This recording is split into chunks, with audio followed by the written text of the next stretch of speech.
Okay, I think we'll start. Okay, I think we're going to start. So first, I would like to thank Rabbi Aronin for agreeing to give this great class and cheer. I know this is a topic very dear to his heart. In my own times of researching through the topic about Techeiles, he was a very great asset to me. And I would like to make one mention of a person who is here, Rabbi Chaim Torsky. So thank you very much, Rabbi, for coming. And just as a personal note, this is a very fascinating topic for me. I personally spent about 2 years looking into the topic, and it never ends. As all of my chavrusas can claim, pretty much everything comes back to this topic in one way or another. So although I stopped my intense research a few years ago, it never stops. So Rabbi Aronin for taking out of his time to give us a class in an area that he has literally spent over a decade looking into and has contacted experts across the globe, really delving the depths of this very fascinating topic. So without further ado, Rabbi Aronin. It's muted. Okay, good. So I will stop here periodically for questions. I do talk fast, so if anyone has a problem, there's a raise your hand button by the participants. You can raise your hand, and we'll find out what the issue was. And also, Rishus Ray Tversky also. Ray Tversky I was in Ray Tversky's shir when he first introduced the topic to us, and so since then I really have been delving into it. So again, Yashar Koch Ray Tversky for that. Okay, so I'm gonna share my screen, and then we'll get started. I feel at home because in the past few days I've been davening outside, and I have this really, really nice tan. So I'm figuring that's perfect for giving a presentation in Florida. All right, so let me get my my thing going here. Nope. Okay. All right. So if you look around your room, which is usually there are more people in the room. But so you notice a lot of people in the world are not wearing Techeiles. It was lost at some point in time. But if you look around the world, there are Rabbanim who are Chashuv who have begun wearing Techeiles. So here's a picture of Rabbi Yisrael Belsky Zatzal, who was one of the poskim of the OU and the Rosh Hashiva of Torah V'das. And you see in the Sitzis that there's Techeiles. Here we have a picture of Rav Yaakov Meidan from the Gush in Eretz Yisrael, and you see on his talis also there's Techeiles. Rav Chaim Pinchas Scheinberg Zatzal, no Rosh Hashiva of Torah Or, and you can see the arrow that he's also wearing Techeiles. And we have a picture of Rav Zalman Nechemah Goldberg, who's a dayan in Eretz Yisrael, a big posek, and he's also wearing Techeiles. And besides for them, we have another list of very famous Chashuv Rabbanim. Just to point them out, we have Ray Belsky from the Torah V'das, Zalman Nechemah Goldberg, who we just mentioned, Rav Dovid Aronin. We have Rav Meir Mazuz, who's a Sephardi. We have Rav Hershel Schechter from the Rosh Hashiva of YU, Rav Elia Bar Wachvogel, who's Rosh Hashiva of Yeshiva South Fallsburg. So really, it runs the gamut of different people of different all stripes who have begun wearing Techeiles. So the question is really, where is that coming from? Why is that? So just to go a little bit of the history, we know there's a mitzvah in the Torah for us to wear tzitzis to wear Techeiles and our tzitzis, as it says in Nasu al Kanaf Tzil Techeiles. So we know from the Beis HaMidrashim that Techeiles was lost sometime between the year 500 and 700, which is when the Gaonim and the Midrashim start mentioning that Techeiles was lost. We know that there were a lot of Roman decrees that were made against wearing blue and purple colors, starting with Julius Caesar, spanning through Theodosius in 424, and in Theodosius's laws, the wearing of blues and purples were already considered a crime similar to high treason, in which a person can lose their life. And we know that one of the ways that the Jews will stop doing a mitzvah is if it's a sakana if it is a life-threatening situation. Rav Herzog theorizes that during the Arab conquest of 639, the dye houses that were located along the Mediterranean were destroyed by the Arabs when they conquered Eretz Israel. That pushed the dyeing industry that was known there in the Roman times. That pushed it up into Byzantine, and when the sack of Constantinople in 1453, the whole industry of dyeing was lost, really to the entire world. In 1887, the Radziner Rebbe, Rav Gershon Chanach Leiner, he, in anticipation for the coming of Mashiach, wanted to search for the Techeiles, so that it's important for mitzvahs and the big day kahuna. We need Techeiles. So he, through his genius and encyclopedic knowledge of different sources, went to an aquarium in Naples, Italy, and studying all the species there, he decided that the chilazon was the chilazon, which is the creature which we get Techeiles from, was this cuttlefish. A Sepia officinalis, I think, is an official Latin term, but it was the common cuttlefish. So when the Radziner Rebbe decided that as you know, like a cuttlefish is like a squid, so it produces a black ink when it's scared. So the tradition has it that Techeiles was blue. So he gave the ink to a chemist, and they were able to manufacture a blue dye out of it. So, and after he got that, he went back to Poland and publicized. He wrote 3 svarim publicizing his finds, and the reactions of the Rebbe's Techeiles varied. So the Chavetz Chaim, just for example, and Rav Dovid Aronin, they were against it. The Chavetz Chaim is quoted to have said that he would not go into the Kodesh HaKodashim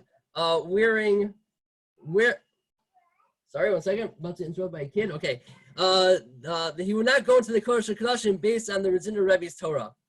Then there were some who were not so sure about it. Rabbi Yitzchak Inspector, he did not give an opinion on it. He felt that if he were to give an opinion, it would affect his ability to be involved in the Hatzalas Nefashos, and the saving that was involved, the community work he was involved with. If he took a controversial stand, he felt that would impact his ability to be successful, and therefore he didn't really offer an opinion on it. And then there were some people who accepted it. The Maharsham, Rav Shalom Mordechai Shwadron, who was a grandfather of the famous Maggid of Yerushalayim. So he privately accepted the Radziner Techeiles. And then, of course, the Radziner Hasidim, they have their own Mesorah as to which Gedolim of the time were secretly wearing Techeiles. Amongst them were Rav Chaim Berlin and Rav Chaim Ozer Grodzinski. In 1913, Rav Yitzchak Isaac Halevi Herzog, he wrote his doctoral thesis on Techeiles, coining it Hebrew porphyrology. That's the cover of the book of the one that I own. And he studied the Radziner Techeiles. And there were 4 reasons that Rav Herzog decided that, or the 4 problems that he had with the sepia identification of the source of Techeiles, and you can see underneath in the corner is some Radziner Techeiles.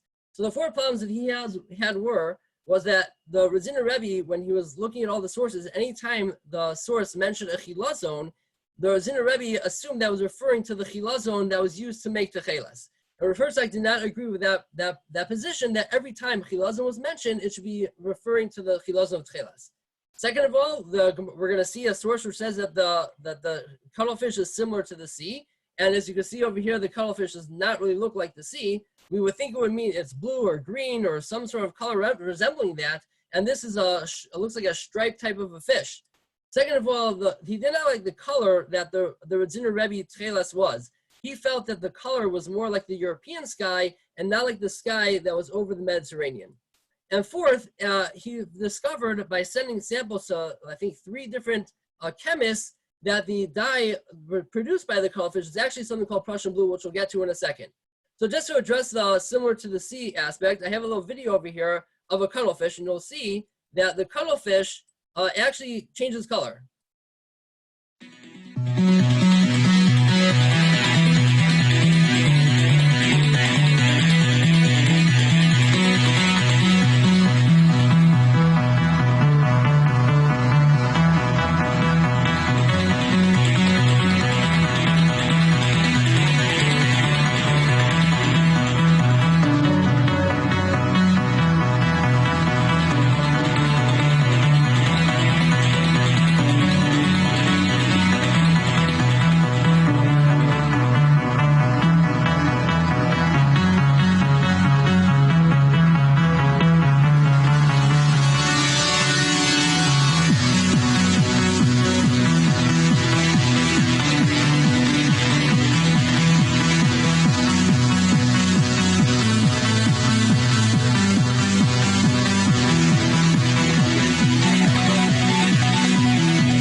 was that bad? Was the video okay?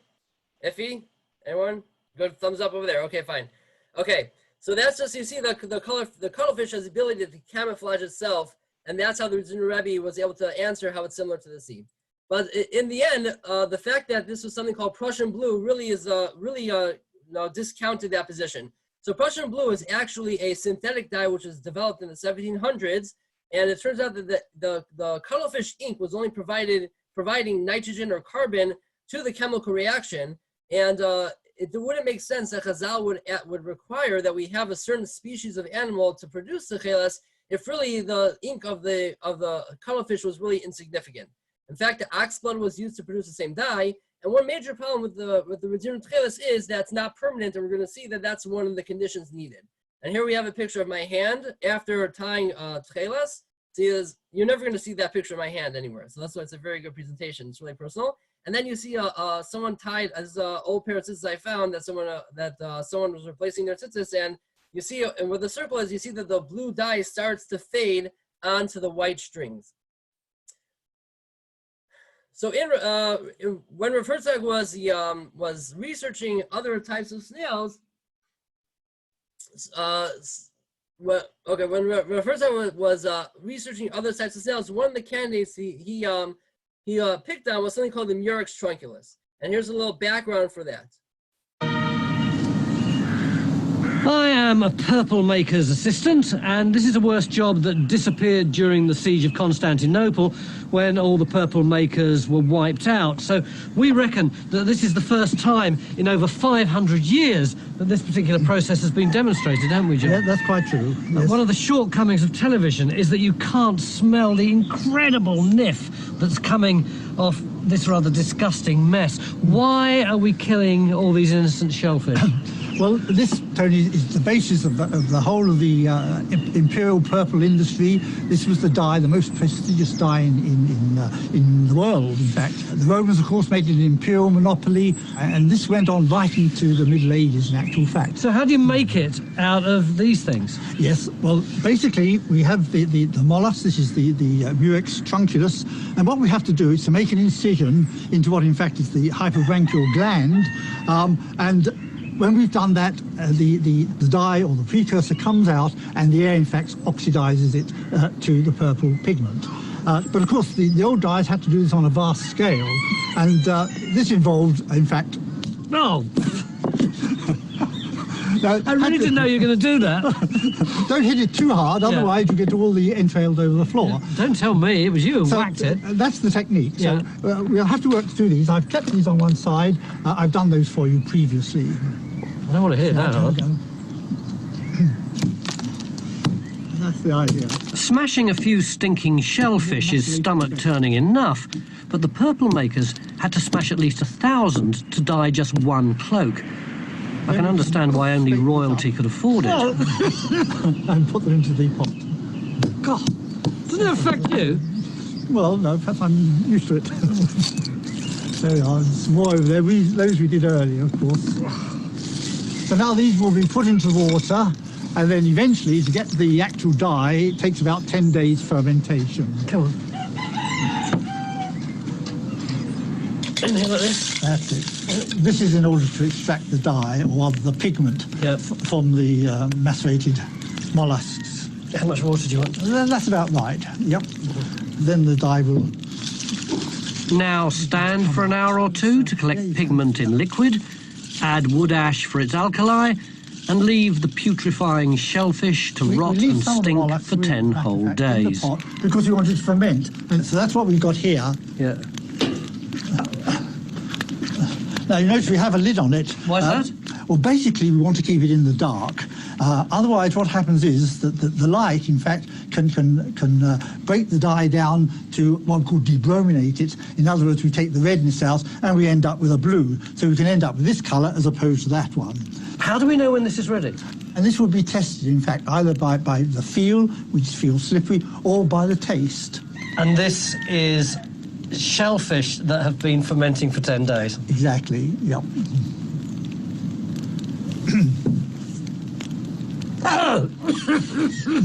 Oh, that was bad out there. No! It's powerful stuff. That is really disgusting. And what happens when you feel it? What do you? If it feels slippery, this gives an idea of the degree of alkalinity. If it was acid, it would be rougher. That's the technique. Oh, and then they really tasted it. And the other way is to taste it, in fact.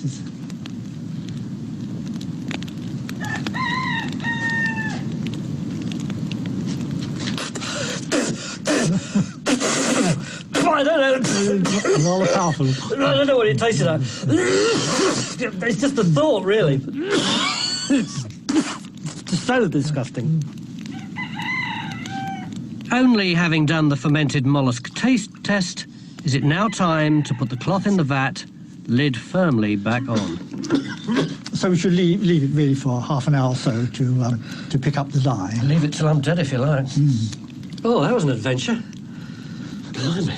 And after half an hour, it's time to expose the cloth to the air and see if it's worked. Oh, look! Wow. That's really changing fast, isn't it? So when it comes out of the vat, it takes usually a couple of minutes. It goes a greeny colour and then slowly turns the purple colour, as you can see. Look at that now, isn't that fantastic? We've really proved the process works. So the lives of all these poor little foul-smelling shellfish weren't sacrificed in vain. And if it hadn't been for all the stirring and the bubbling and the feeling and the tasting, then our royals would never have been swathed in all this kind of stuff. They'd have been dressed in fuchsia pink or lime green. Join me next time. All right. Okay, so it was worth coming just for that, right? Okay, so this little introduction to the Murex trunculus. The Murex trunculus was a snail that was known to be used in the purple dye industry and in the Roman times. It's written in Pliny and Aristotle both mention it. So Rav Herzog, when researching the Chilazon, he really was leaning towards the Murex trunculus. However, there were a little more of the background. So the Murex trunculus was actually rediscovered in 1858 by a French zoologist after being lost for 405 years, and was lost not only to Jews but to the entire world. The English dyeing industry was put under Roman governmental control, and once that got sacked, no one knew how to do that anymore. And it was rediscovered in 1858. There's a story about him being off the coast of Spain, and he saw some fishermen who were cracking the snails and rubbing their guts on their shirts, and it was turning colors. And he was familiar with the writings of Aristotle and Pliny, and he, doing more research, he discovered a few snails in the Mediterranean, one of them being the Murex trunculus. It was known to dye a violet purple color. And here's some examples I have in my house. If I was live, I showed them to you. So the bottom piece over here is a piece of indigo, which is blue, and then up here these are more purplish. They have more purplish violet hues. Not exactly the sky blue, which the tradition had was the color of Techeiles. So Rav Herzog leaned towards the Murex for three reasons. One was that it was located in the right area. We're going to talk about that. Second of all, that the Murex trunculus gave a violet blue color as opposed to the more redder colors of the other snails, the Murex brandurus and one other species, Theosomus or something. I can never remember the scientific name. And also, the dye, when taken from the snail, was better than taken from a live snail than from a dead snail, which we're going to talk about a little bit later as well.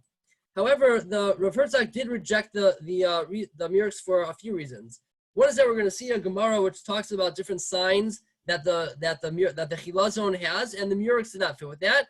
It's not similar to the sea. The same problem that he had with the Reziner Techeiles. The Gemara is going to say that comes up every 70 years, indicating that's rare, and this was not rare. Even though there was archaeological evidence that the Murex was being used back in ancient times, it's really not concrete what they were using it for, and it could be they were just using it for purple and not the blue that we were looking for. Second of all, the dye color at the time was violet; it wasn't pure blue. And also the samples that Rav Herzog got were not color fast. They were not permanent, which we're going to see is one of the requirements. So Rav Herzog theorized about a snail called a gentina, which is a nice bright colored snail, and and he theorized that you might be able to make a dye out of it. Research has shown that it's really not a viable dye. There was a professor, a doctor who had proposed the gentina, and researched it, but in the end, he admitted that the gelatine would not be the source of Techeiles. So in the 1980s, Professor Otto Elsner was doing research with ancient dyeing, and he discovered that when you expose the dye into sunlight, it changes color. And we'll explain that now just for a little bit. So the dye for the murex dye is unique, and that's something called a vat dye. So there are different ways that you can color clothing. If you slide into first base and you get a grass stain, so that's a staining. That's one way to make something to color a cloth. Another way is something called a mordant dye, which is you have to add a chemical to the dye in order to create like a sort of like a glue, which will adhere the dye to the fabric. A vat dye is different in that the dye gets absorbed into the fabric itself, and it does not need to have any glue. So and that makes it very permanent. The problem is if it's permanent, it can't be washed out in water, right? That's what permanence does. It doesn't come out in water. But you need it to be able to be dissolved in water in order for it to be able to be absorbed by the material. So there's something called a reduction process. They used to describe it as you take out oxygen. They've changed that to adding electrons. I'm not a chemist. I don't know really what that means. But basically, you can add nowadays they add a chemical which reduces the dye, and in its reduced state, in that dye's reduced state, you can expose it to sunlight, and we'll describe it a little bit more later, but that will change the purple dye into a blue dye. And so you see it in the bottom left-hand corner are, again, the piece of indigo, and here are different pieces of wool that I had dyed that are more closely matching the blue, and then in the picture on the right-hand corner, that's from the same dye bath, the same pieces of wool, but one was exposed to sun and one was not. So you can really see the contrast there. And with that, a foundation called Story of Techeiles was made, and they disseminated this information and started producing Techeiles. Okay, so that's a little bit about the background about the Techeiles. So are there any questions on that? A second. So I really can't see the chat anymore on this thing. Let me stop the share. Okay, are there any questions? If anyone has any questions, I'm open for questions now. You can unmute yourself, you can raise your hand. If not, we'll just go on. In that video, what color was the blue that they made? So the video that with the Dr. Edmonds guy? Yeah. Yeah, so that color, they were trying to make a purple color. Really, it seems like the royal color is really the Tyrian purple, which is what they were going for. And you'll notice that that John Edmonds was actually the first person to discover how to naturally reduce the dye. So he said there's a fermentation process which removes the oxygen from the dye, and that allows it to reduce. And you saw that the dye bath was like a yellow color, and that's how you know that the dye is ready to be used. And it's when it's in that state. If you expose it to sunlight, then it will change color. Okay, so they were trying to get a purple, so that's why they were keeping it covered. And he mentioned that if you expose it, they want to keep it covered in order so that it doesn't get exposed to sunlight. Okay, any other questions? No. Okay, so let's go on. Okay, so now we're going to go through the basic requirements for Techeiles. Okay, one is that it has to come from something called a chilazon. Second is that it has to be the same color as something called kala ilan, and it has to be something which is permanent. Those are the only requirements that we find that are in the words of Chazal for the source of Techeiles.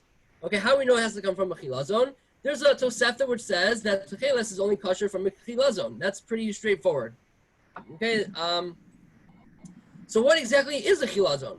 Well, we have two midrashim which say that when the Bnei Yisrael left Mitzrayim and they left Egypt and they were wandering around the desert for 40 years, so the Medrash wonders, the little children, they weren't able to go to the clothing store to go buy clothing. So how did they get clothing? So the Medrash says, don't be so surprised about that, because just like the chilazon, when it grows, its clothing grows with it. It says Malvusho Gadol Imo, its clothing grows with it. That's in the Medrash, and the particular of Kana, it says its nartik grows with it. A nartik is a shell. So now we know that a chilazon is something which has a shell. also Rashi describes the chilazon as a worm. As you can see, a snail is basically a worm with a shell. When you look at translations of Rashi of the word chilazon, he uses a French word which translates as a snail, limes or limsa, which are all translated mean in Old French a snail. And in modern Arabic and Aramaic, snails are called chazun or chazuna. So we see that the chilazon is a type of a snail. The second requirement was that it has to be the same color as kala ilan. The Gemara says that Rava wonders, why is it that the story of Mitzrayim is put next to the mitzvah of tzitzis? And the Gemara explains, that just like Hashem was the only one who was able to tell who was a bechor, who was a firstborn in Egypt, that Hashem would kill them, Hashem is the only one who could tell who puts Techeiles on their clothing and who puts something called kala ilan. So we see that Techeiles and kala ilan were things which are very, very similar in color, that really only Hashem will be the one to be able to tell the difference. So what is kala ilan? So here we have a paragraph from the Aruch, which is an ancient dictionary that was around even by the time of Rashi. And you see in the underlined part, it says Perosh indigo. So that's the Aruch translating kala ilan as something called indigo. And indigo is actually a well-known dye. Indigo was a well-known ancient dye. In fact, it's one of the only blue dyes that exist in the world. There are only two natural blue dyes that we know of that exist currently, and that is indigo and the dye from the murex. And indigo is also unique. That is also the only other dye that is a vat dye. So we know that it has to be a color of indigo. The third requirement is it has to be permanent. The Rambam says, based on the Gemara, that it can't change. It says it has to be the Sevilla Yadua. It has to be the dye which is known. She'omenes v'yofia, that stays in its beauty, v'lo tishtana, and does not change. So when you take those three requirements and we apply it to the Murex trunculus, well, we have a sea snail, which is a snail. We know that we're going to talk about how the dye is exactly like indigo, and the dye is very permanent, one of the most permanent dyes that are found. And you can see samples. Here's a picture of a saddlecloth over here from that was found in Siberia. And the chemical tests show that the purples shown in that saddlecloth were sourced from the Mediterranean sea snails. And so we see the dye is very permanent. And so all those three criteria have met to make the Murex trunculus a kosher source for Techeiles. Okay, any questions on that? Any questions on that? Just want to make a quick comment, if that's okay. Sure. Sure. So so you were mentioning about it being the same color as kala ilan, which is indigo. Indigo could actually go from blue to purple. There's a store in Canada called Indigo Books, which the logo is colored more purple than the blue. So just and Dr. Stroll Irving Zeiderman, who is a member of our Facebook group called Techeiles, just plugging it in there. He points out that Techeiles was more than a color; it was actually a globally traded commodity, and in an ancient Assyrian English dictionary, which was produced by the University of Chicago, it translates to taklitu as blue purple wool. So it seems interesting that any color between sky blue to purple, believe it or not, to purple, would count as Techeiles. And as far as the argument goes, it's actually machlokes for sure. Some say it's more purple, and some say it's actually more reddish purple. Right. Yeah. The colors that can. Those are all good very points. But again, like Rav said, the Masorah was that Techeiles was a sky blue color. That's the way the Rambam describes it, and again the Rameir also in the Brisa. But again, so we traditionally it was blue, and that's what we're gonna go with. Okay. Any other questions? Okay. All right. So now we're gonna a few more points.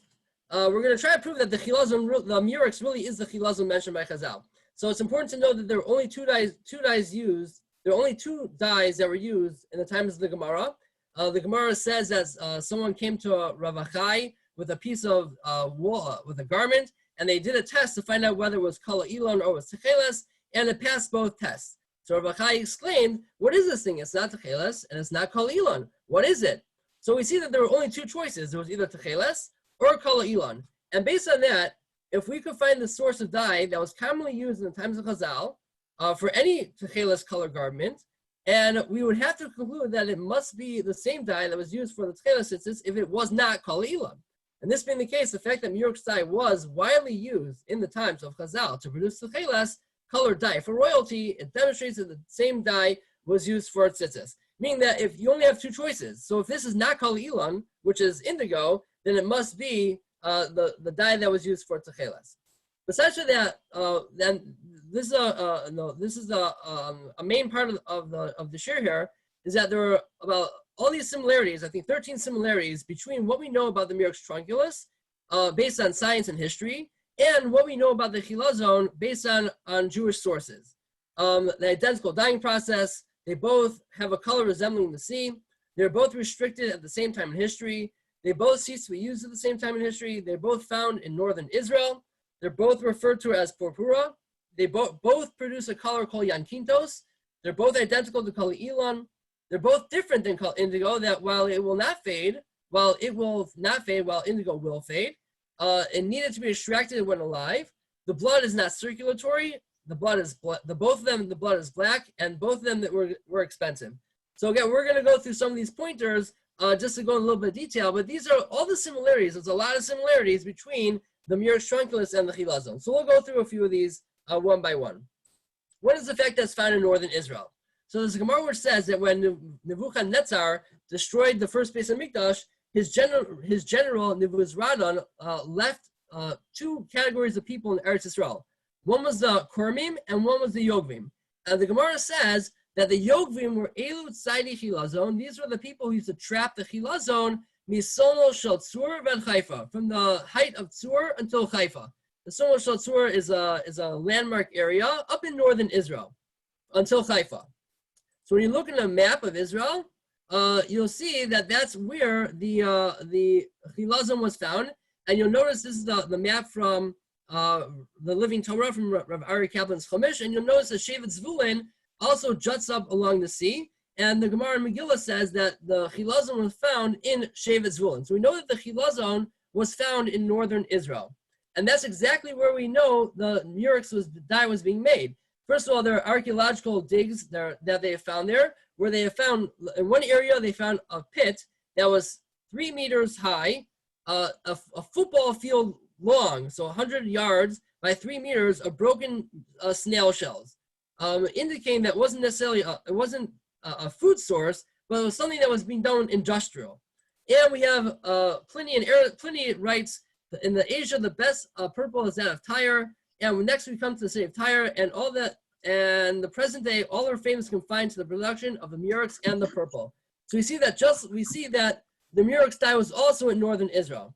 So when it comes to relying on archaeological evidence, that's going to be a difference of opinion as to how reliable that really is. So we have a few quotes from Rabbanim. Okay. Here we have a few quotes from Rabbanim. Shmuel Kamnetsky writes, he's the Rosh Hashiva in Philadelphia. The only way to establish the Mitzios, the only way to establish what was really happening on the facts on the ground, is through our rabbis and Rishonim, whose words are to us are the practical halacha. Rav Asher Weiss, who's a posek in Eretz Yisrael, he says we're not dealing with an exact science, rather with guesses. And Rav Shlomo Miller says it's very possible that was for the purple, because until 24 years ago, when he wrote this line, they did not know how to change the color to make it Kol Elon. If so, one can say that they did not know earlier either. So when you're talking about archaeology, so it's a kind of an iffy science, because you're really working backwards and you're trying to guess as to what was happening. However, we do have sources to say that you can use other ancient archaeological sources to help you establish the facts on the ground. A few examples are the tzitzis of the Mesei Midbar. The Gemara in Baba Basra says that Rabbi Bar Chana was traveling in the desert, and he was being led by an Arab tour guide, and they found the people who had died in the desert during the 40-year sojourn. And there's a machlokas in the Gemara how many strings of tzitzis you're supposed to have, either 3 or 4. Either when you fold them over, it'd be 6 or 8. And Rabbi Bar Chana cut off the corner of one of the mesim and wanted to bring it back to the Beis Medrash to try to show who the halacha was like. But for whatever reason, he couldn't bring it back. And but however, if you would have been able to bring it back, they would have relied on that archaeological evidence to try to decide and to show what the halacha was.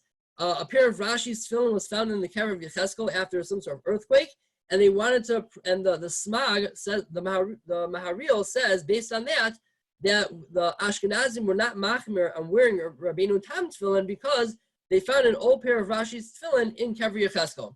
The biblical borders of Eretz Yisrael were for the Kaftor Vaferach, who was a Talmud of the Rosh, one of the Rishonim. He identified the biblical borders of Eretz Yisrael based on the names of the different cities, and that the borders of Israel make a difference for Shemitah and Truma and Meiser and things like that. So even without an exact proof, but just based on the names, he was able to reestablish the borders of Eretz Yisrael. And the Ramban had a machlokas with Rashi as to how what the size of a shekel. And when he moved, the Ramban traveled and moved to Eretz Yisrael, and someone showed him an ancient shekel, he changed his opinion to match Rashi. So we see that there are people that we do have sources and we do have precedent that you can rely on archaeology to establish a metzias. And just to address Rav Shlomo Miller's question about who says that they knew how to have blue back then, well, here we have the evidence for blue. This is a textile that was found in the Wadi Merbat. It was presented at a conference in 2013. And they found that they did the test on this on the greenish bluish color here, and the source is from the Murex trunculus. So we do see that during the times of Chazal, they did know how to make blue, and it was not just a newer discovery. Okay, we said it was similar to Kala Ilan. So what happens is that when the purple dye color that Professor Dr. Emmons made was something called dibromo-indigo. It's an indigo molecule with 2 bromines added to it, and that makes it purple. When it's in that state where it can be chemically altered by the sunlight breaks away the 2 bromines, and you're left with this chemical, which is exactly the chemical that is the molecule that is the indigo molecule. So not only are they similar, is it similar to Kala Ilan, is actually the same exact chemical as indigo. Which leads to a question, because the Gemara says that there is a test to determine what's considered Techeiles and what is indigo. So if they're chemically the same, how would that test work? And that's a question that Rabbanim had asked way in the beginning.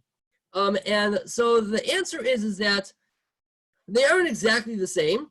And there's a little paragraph here about different chemicals that are in indigo and in the Murex dye. The indigo has higher levels of indirubin, and that interferes with the reduction process. So indigo is it's a harder thing to reduce. It's hard to know exactly whether or not indigo really was such a permanent dye. Here we have Pliny saying that he quotes that in the Gaul beyond the Alps, they used to make purple colors as well, but they used to make them from crops. He says, standing on dry land over here, standing on dry land, the people there gather their dyes just as we do our crops of corn. The one great fault of them is that they wash out. So we do see that the indigo, even though they might have been chemically the same, nevertheless, we do have historical edus and testimony that there was a difference in that, and they did wash out. When you read, I would read books on indigo, so people go back and forth on how permanent indigo dye is even nowadays. Some people they have to do several dippings of the indigo in order to get a more permanent dye. They talk about shedding, the dye actually sheds off. But we do see that in times of Chazal that even though, meaning even so the question was, if they're the same chemical, so then how can you do a test? So we see that even putting Techeiles aside, we know that there's a difference between Murex and indigo even during the times of Chazal. So you see that they were not necessarily the same. Okay. Now there's another newer answer that's been presented in order to answer this question, is that there's another chemical in the Murex dye besides the dibromo indigo, which is an indigo molecule with 2 bromines. There's also something called monobromo indigotin, or monobromo indigo, which is a indigo with only 1 bromine molecule. So what is that? How does it help? Well, this chemical is unique to the Murex trunculus, and this molecule actually changes color when exposed to heat, meaning that you don't need sunlight. All you need to is heat. Now, if you'll notice the Dr. Edmonds, when he did his experiment, he had his snail soup fermenting on a low flame for 10 days. And that's how the ancient that's how Pliny, Aristotle, they all describe how it was dyed. When you do that, so yes, you'll end up getting a purple dye. However, if you start boiling the dye at a higher temperature, you're able to change the color with just the heat. You do not need the sunlight. And in fact, you'll see on the side there's pictures of wool that was dyed. The figure 7 says 2 halves of the same tuft of wool, one with exposure to light, without exposure to sunlight, and one was boiled in 10 minutes in plain water, and the other one was not. And the bottom picture also is a piece of Techeiles that was dyed by someone doing experimenting using ancient indigo recipes. And he, in fact, I believe he's dyed this piece of wool at night where there is no sunlight. So we see that you do not need sunlight to make Techeiles, to change the color from purple to blue. And what's the advantage of this? The advantage of this is that the chemical makeup doesn't change. Meaning that the whole problem was that you had the Murex dye was indigo and the indigo was indigo. What's the difference? How could a chemical test help? So now, if you have if the reaction is happening with the monobromo indigo, that means that the dibromo indigo is still intact, and that could be the difference between indigo and Murex dye. So this is something that Dr. Zeiderman, Rafi Hach mentioned before, Dr. Yisrael Zeiderman. This is his chiddush in the whole thing here. So I'm going to stop here for now. Any questions on that? A little complicated. Any questions on that? No, you're all good? Okay. All right, so let's keep on going. All right. And with this also helps us understand the way that we understand how the vat dye works. It also helps us understand the Gemara, which talks about testing the dye. The Gemara discusses the Gemara talks about the dye being that the Techeiles dye has to be tested. It says you put in all the ingredients, you take out a little bit of an eggshell, and you have to put the wool in. And then it teaches us that that testing is not kosher, and you have to throw it away and burn it. But the question really is that what are you testing for? Because here we have a picture of, this is a cochineal dye, it's Tola Shani, and you can see that you can tell by looking at it what color it is. Well, why would you have to do a test? Just look in the pot, see what color your wool is. If it's blue, it's ready. If it's not, it's not.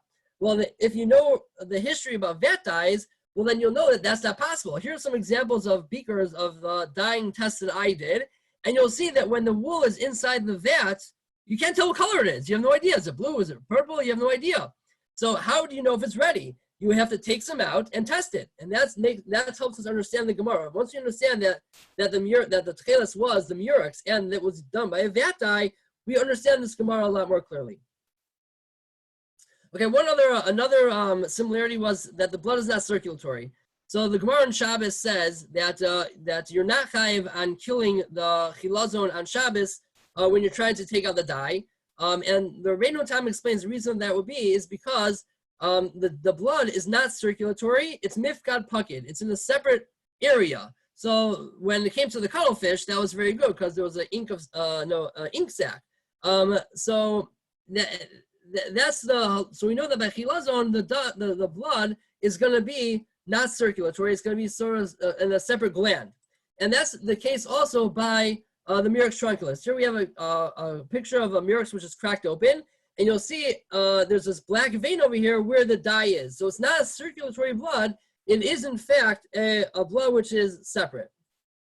Okay, the same Gemara which I just mentioned says that the reason why you're not chayiv on Shabbos for killing the animal is because you don't want it to die. Because Gemara says that as long as it's alive, the dye is good. Once the animal dies, the dye is not good anymore. So the dye will be good.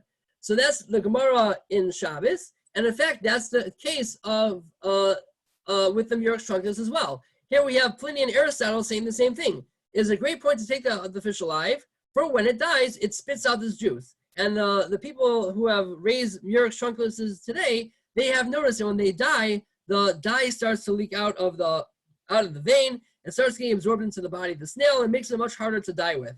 And then we have the quote from Aristotle: fishermen are anxious to always break the animal in pieces while still alive, for if it died before the process is completed, it vomits out the bloom, and that's why they keep them alive. So that's so it's another interesting similarity. Again, we mentioned this with Rav Herzog. That's one of the things that he liked about it, was that they both have to be the blood had to be extracted while it was alive. Okay, so there's an interesting similarity, is that they're both called porphyra, and they both produce a color called yankintos. Okay, so porphyra is mentioned by many achronim as the source of the Techeiles. One is the Chavos Yoir, the Shultei Giborim from Avram Rofe, the Tosfos Re'im, and the Yavitz of Yaakov Emden all mention porphyra by name as being the source of the Techeiles. And the Murex snail, even nowadays in Greece, is called the porphyra, right? So the name hasn't changed; it's still called to the same thing. And also, they both produce the color called yankintos. The word haikinthia or yankintos in Greek refers to the Techeiles. The word referring to Techeiles is used in the Roman decrees. The Roman decrees also use the word haikinthia, and also it's translated that way in the Septuagint when it translates Techeiles as a yankintos or haikinthia, which is the blue color. Also, we have the Yerushalmi and Midrashim correlate porphyrin and Techeiles. So here we have another section from the Aruch, and in the parentheses is the Mosif Aruch, and he says, what is porphyra? Right here we have the word porphyra. Is translating it into Perush. The explanation is Belashon Yevani Veromi Beged Techeiles. So in Greek and Roman, porphyra was a garment of Techeiles. And here we see that pretty clearly in this medrash from Esther. It says that Mordechai went out from the king, Belvush Malchus, with royal garments, Techeiles v'chur, out of blue and white, Vatera Zahav, Gedola, and a big golden crown. So the medrash says that Malach Mordechai al HaYehudim, that Mordechai ruled over the Jews, Ma HaMelech Lovesh Porphyrin, just like the king wears blue royal clothing, Kach Mordechai Lovesh Porphyrin, Mordechai also wore porphyrin. And here the pasuk says he wore Techeiles. So we see that there's a correlation between the word porphyrin and the word Techeiles. Okay, and with all that, so only one of them has ever been documented with multitudes of shells and other artifacts found, whereas the other has not left a mention or a trace. Only the one we do not have was valid for Techeiles, whereas the one we do not know about is not valid for Techeiles for some unknown reason. And despite all these similarities, Chazal never mentioned the twin that's invalid and never gave any way of differentiating between it and the valid variation as they did in Kollel. So that's a very important point, and that's a point which really has to be addressed. And that is that we just went through all these different similarities. There are 13 or so similarities between the Murex and the Chilazon. Yet we never find anywhere that Chazal said, don't use it.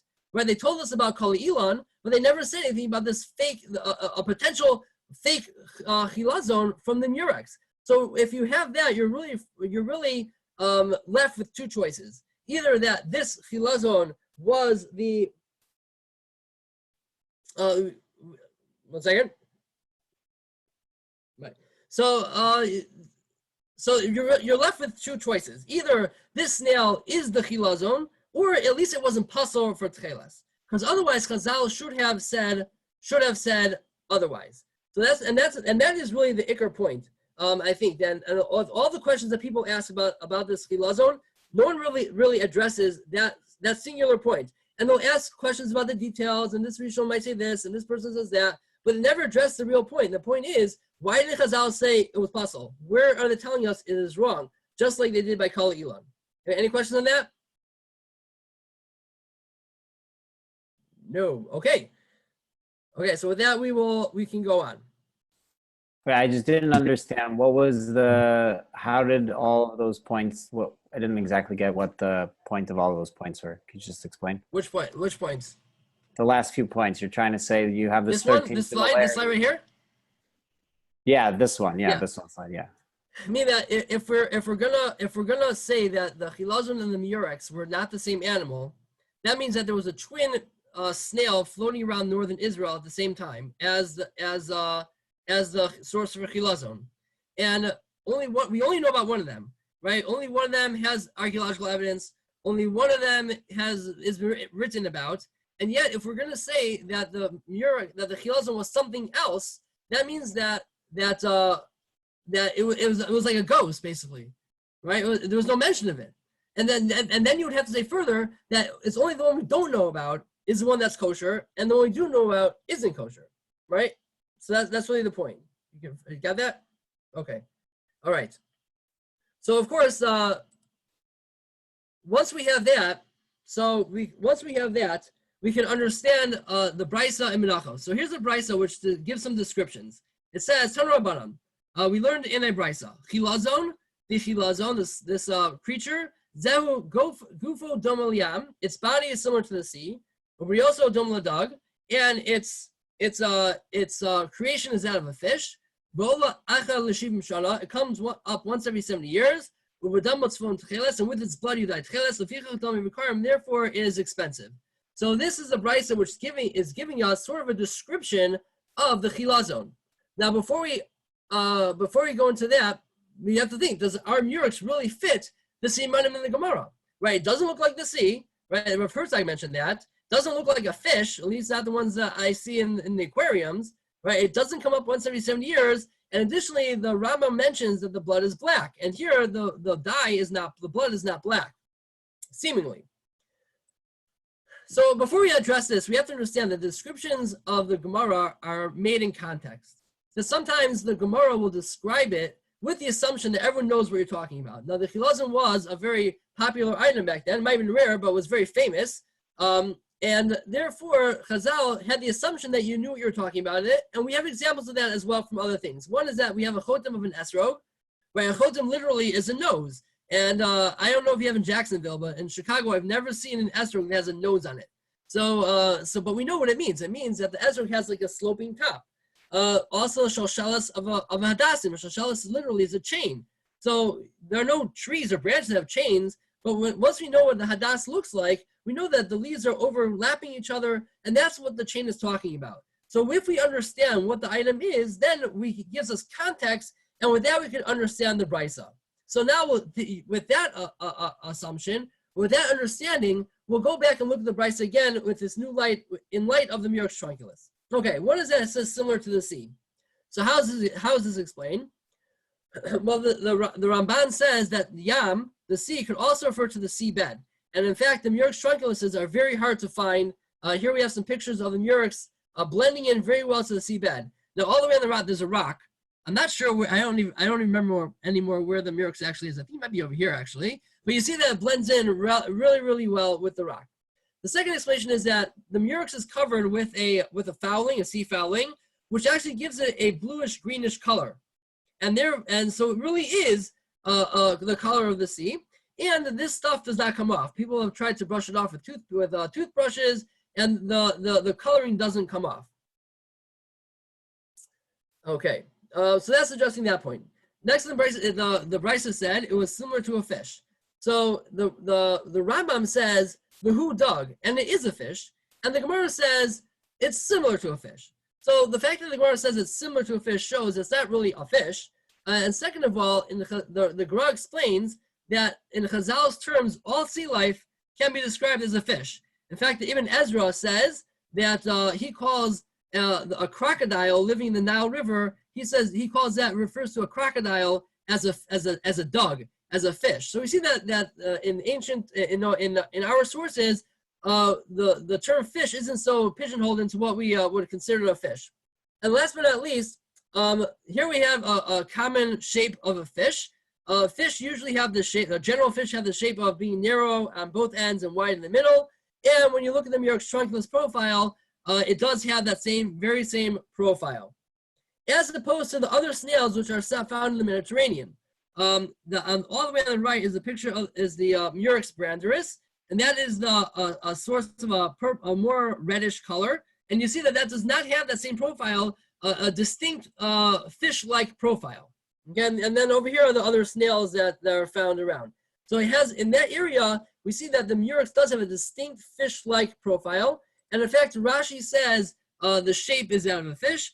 And to explain the Rambam, so the Rambam said, who dug? The Rambam said it's a fish. So the Rambam wrote the Mishnah Torah in Hebrew. Most of the other works that the Rambam wrote were in Arabic. So Rabbeinu Tanachum HaYushalmi was a Talmud, or lived around the time, right after the Rambam. He was a Talmud of the Rambam.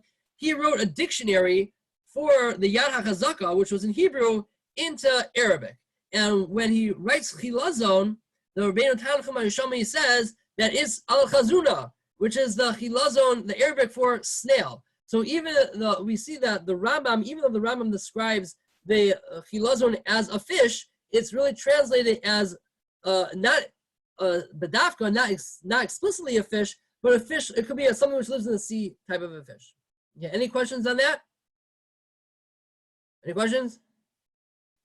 Nope. All right. Let us go on. Okay.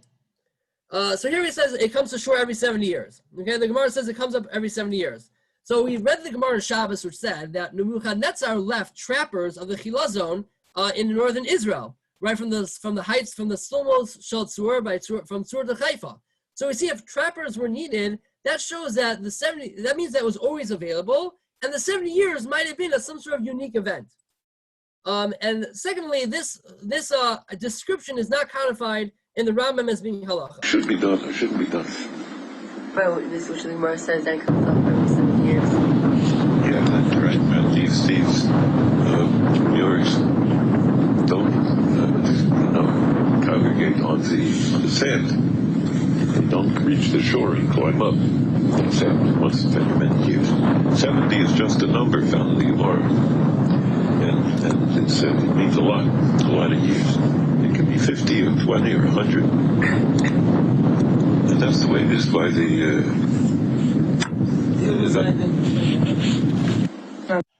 Okay, so that was Rabbi Yisrael Belsky explaining the Gemara. He was explaining that when it says 170 years, it doesn't mean that literally every 70 years the Chilazon comes up.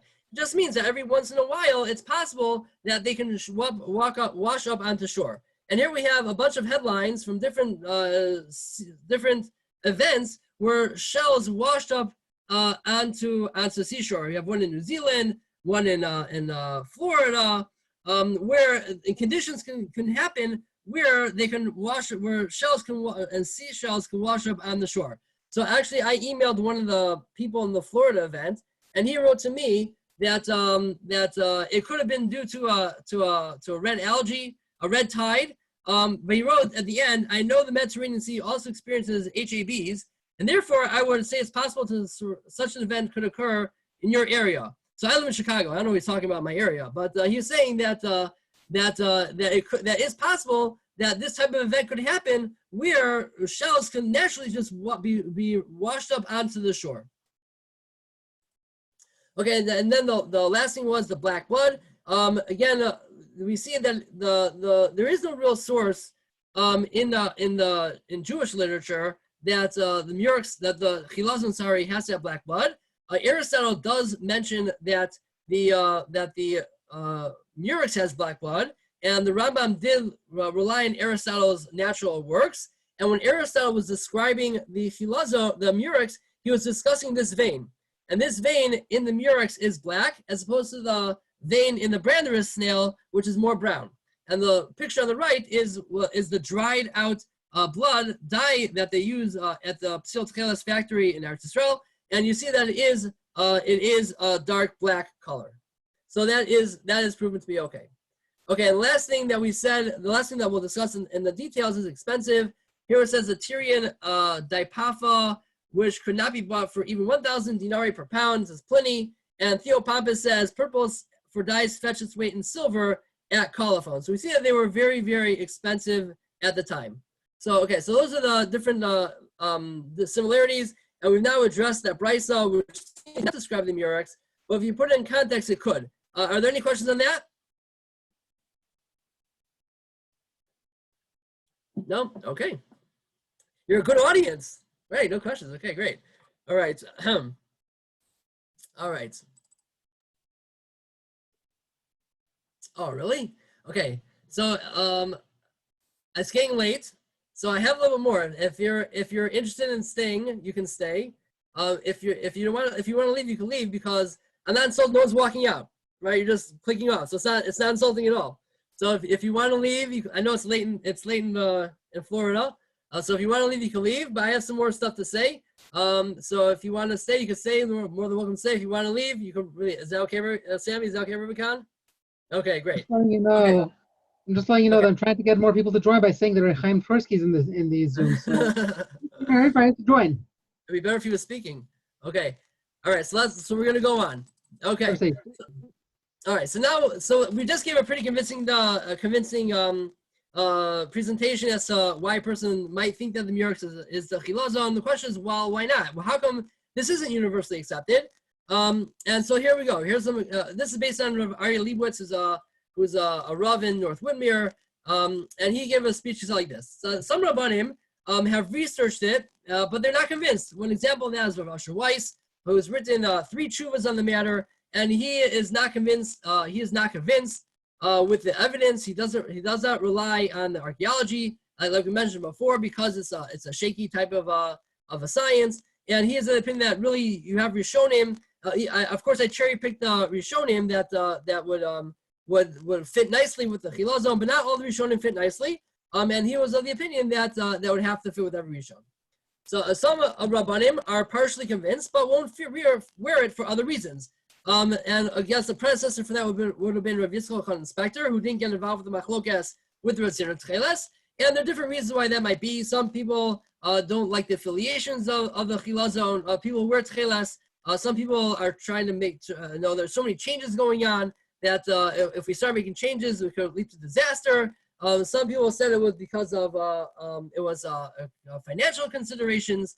And then finally, there are some people say that it really doesn't make a difference what you want to say, because we need to reestablish we need a Masorah to reestablish a mitzvah. You can't just use other evidence. That was the opinion of Rav Yoshever Soloveitchik. And also, some people say that the Chilazon was nignaz, was put away, and that was the opinion. That's the opinion of Rav Chaim Kanievsky. Okay, so just to address a few things. Sorry.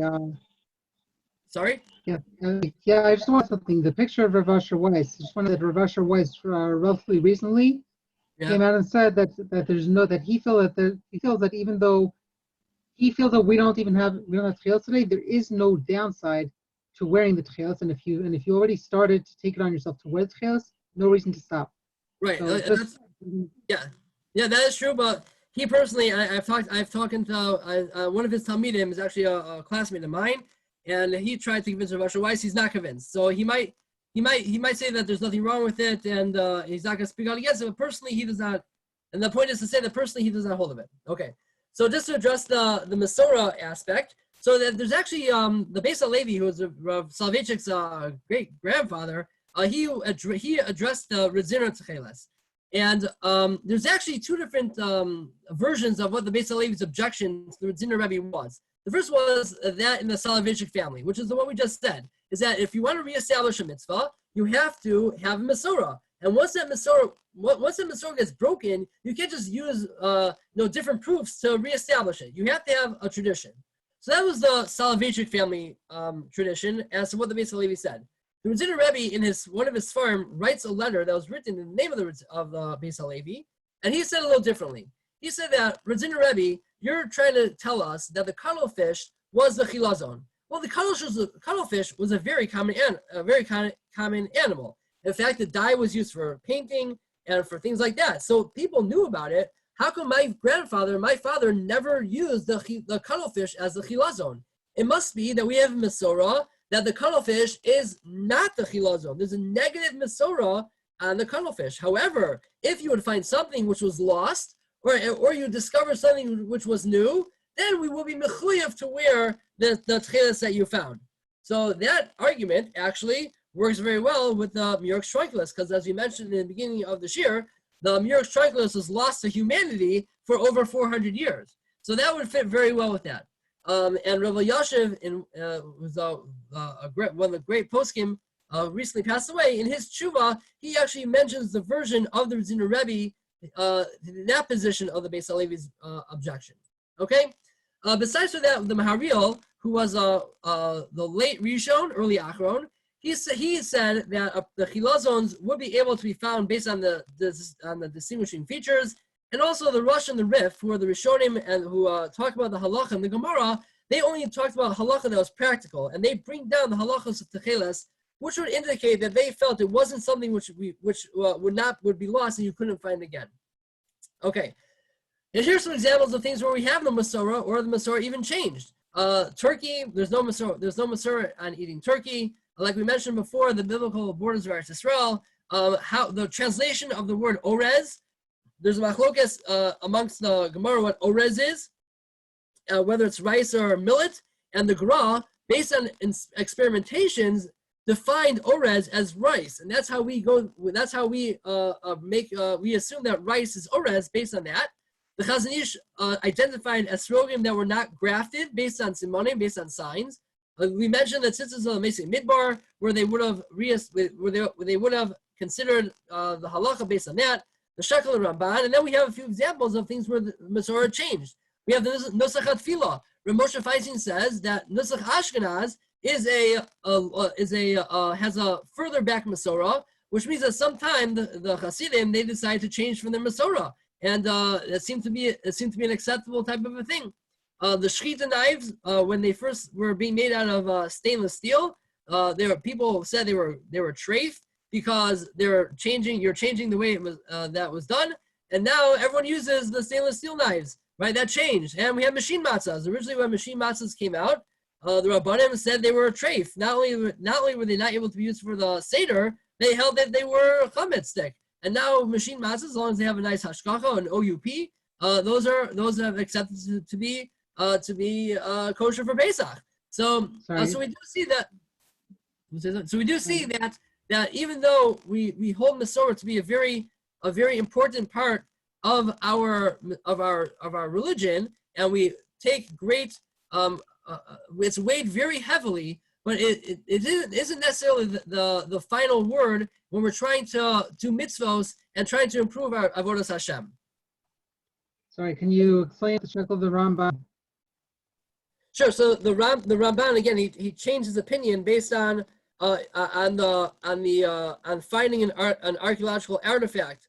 The way that he had a machlokes with Rashi about the weight of a shekel, and when he moved to Eretz Yisrael and they gave him a shekel, he would change his opinion. So even though there was no Masorah, the Masorah on the shekel had been lost. He didn't need the Masorah to reestablish what the weight of the shekel was.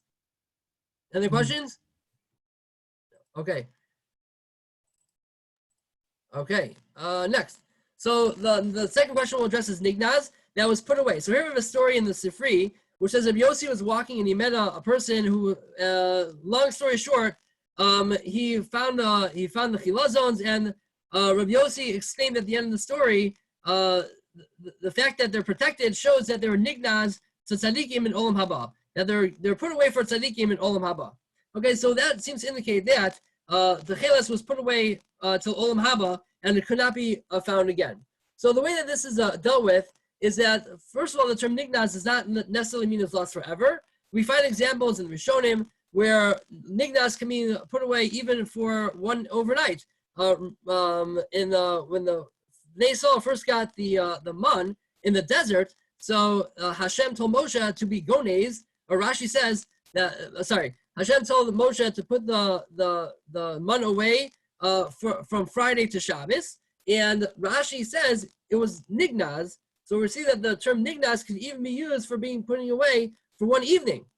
Second of all, Rabbi Yossi was a Tana. Rabbi Yossi lived right around after the Churban of the second Beis Hamikdash, but he was a Tana, and we know that Rava and Abaye, Rava died in the year 350 or so. He had Techeiles as well. So we see that Techeiles was still in existence centuries after Rabbi Yossi lived.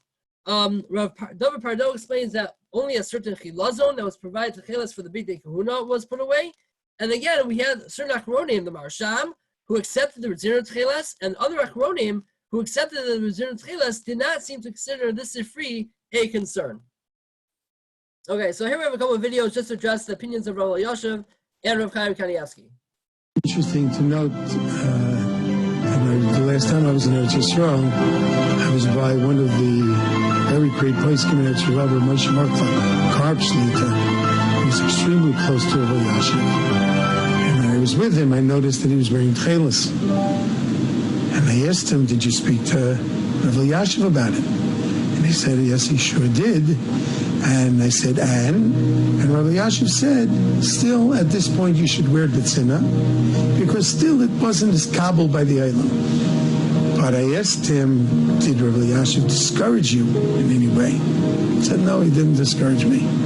So it's interesting, despite that Rav Elyashiv wrote a tshuva many years ago about it, I don't know, I can't say myself, but I don't, it seemed like a much softer approach to the matter than I had understood was his attitude towards it. So basically, Rabbi Gershon Bassett explained that one of Rav Elyashiv's Talmidim, Rav Moshe Mordechai Karp, discussed the matter with Rav Elyashiv, and Rav Elyashiv said, don't wear it publicly, rather you should wear it privately. So Rav Elyashiv did write a tshuva, kind of questioning the validity of the new Techeiles, and it's a big, actually when you look at all the different people talking about Rav Elyashiv, it's kind of confusing what he actually held, but simply the tshuva seems to say that he had questions on it, but he did not come out against it to hit one of his talmidim. Okay, and now we have one more video about Rav Chaim. 2 years ago, Ovi Moiri, my father, went into Reb Chaim Kanievsky to talk with him about Techeiles.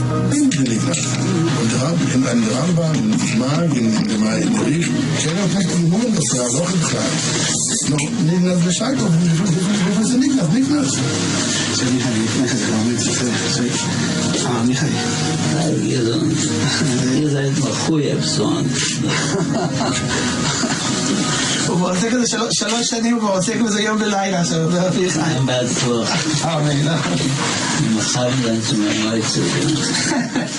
So, at the end, Reb Chaim Kanievsky's response was that if, to my father, he said, if you are really convinced that it's clear by you, you are mechuyev to wear it. So then my father says, no, if the Rav says that I have to wear it, so it's a big schus.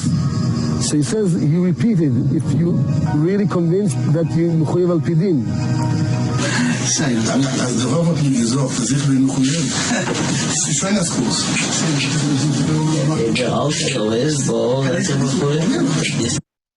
Okay, so there, just to summarize, Rav Chaim Kanievsky. So Rav Chaim Kanievsky has publicly given the opinion that the Techeiles was nignaz, but he is saying that if a person would learn the subject matter very thoroughly and come out to thinking that the murex is the proper chilazon, so then he would be mechuyev to wear it. And I recall being told that Rav Moshe Mordechai Karp, who was the Talmud of Rav Elyashiv, who Rav Elyashiv said to wear privately, Rav Chaim, he asked Rav Chaim, and Rav Chaim told him that he could wear it publicly. And Rav Moshe Mordechai Karp now does wear Techeiles on his talis gadol. So that's the opinion. And over the years, it seems that Rav Chaim's position has softened just a bit. Okay. 2 years ago. Ready? Okay, and just to end up, there's a little summary of different shitos when you end up buying, if you about Techeiles and things like that. Different ways to tie it, different strings, all the machlokas that have to be figured out.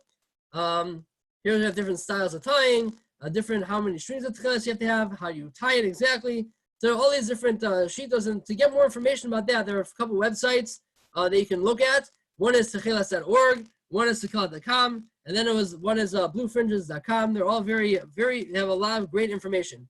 So before we end, I just want to say, it's a very nice presentation that I gave, and I could be very convincing, and you can all run out and start buying Techeiles, but that's not really how it works. Everyone should go and discuss this with their rabbanim, and the rabbanim. It's really up to, we do have this concept of asking your rav and getting guidance from rabbanim for your personal haga. So if a person does have information, so then you can approach your rav and he can find out more information. But again, so people really shouldn't be doing things on their own. You really wanna have a discussion with the rabbis of the community or your personal rabbi just to get to get a final say so. Okay, so are there any other questions on this presentation? No? We're all good? Oh, yeah, thumbs up. Okay, okay. So I apologize. It's kind of late. If anyone has any questions, so you can talk to Rabbi Khan. Call him first. But if you have any questions and you want to get in touch with me, I'm very happy to discuss the matter with anybody. That's pretty much my spiel. So. Thank you very much, Rabbi Aronin, for sharing that very excellent presentation, seeing many different sides. And we really appreciate you coming. And again, obviously, if anybody has any questions, I have no problem connecting you to Rabbi Aronin. Again, we talk about this pretty often. So just let me know. And again, thank you very much. And everybody should have a wonderful evening. Okay. Thank you so much again for letting me come to your living rooms or Thank you. Thank you very much. Bedrooms, wherever it is. Okay.